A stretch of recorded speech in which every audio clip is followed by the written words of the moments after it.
Chancellor പുറത്താക്കിയതിനെതിരെ Calicut, Kalady സംസ്കൃത സർവകലാശാലകളിലെ മുൻ vice ചാൻസലർമാർ സമർപ്പിച്ച ഹർജികളിൽ ഹൈക്കോടതി ഇന്ന് വിധി പറയും. ഉച്ചയ്ക്ക് 1:45 ജസ്റ്റിസ് മുഹമ്മദ് നിയാസിന്റെ ബെഞ്ചാണ് ഹർജികളിൽ വിധി പറയുന്നത്. വിസിമാരുടെ നിയമനത്തിൽ UGC ചട്ടങ്ങളുടെ ലംഘനമുണ്ടെന്ന് വരുത്തിയാണ് ഇരുവരെയും ചാൻസലർ കൂടിയായ ഗവർണർ പുറത്താക്കിയത്.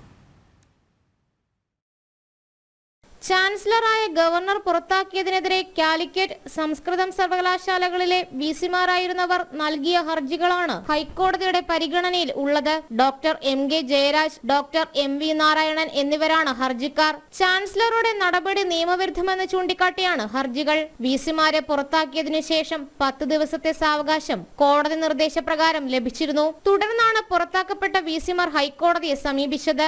സാങ്കേതിക സർവകലാശാല വിസിയെ പുറത്താക്കിയ സുപ്രീം കോടതി ഉത്തരവ് പ്രകാരമായിരുന്നു ഗവർണറുടെ പുറത്താക്കൽ നടപടി. സുപ്രീം കോടതി ഉത്തരവോടെ വിസിമാരുടെ നിയമനം അസാധുവാകുകയും തുടർന്ന് പുറത്താക്കുകയും ആയിരുന്നുവെന്നാണ് ചാൻസലറായ ഗവർണറുടെ വാദം പൂർത്തിയായ ഹർജികളിൽ മേൽ ജസ്റ്റിസ് CP മുഹമ്മദ് നിയാസ് ആണ് വിധി പറയുക. ഹർജിക്കാർക്കെതിരായ കോവാറണ്ടോ ഹർജികളിലും ഹൈക്കോടതി വാദം കേട്ടിരുന്നു.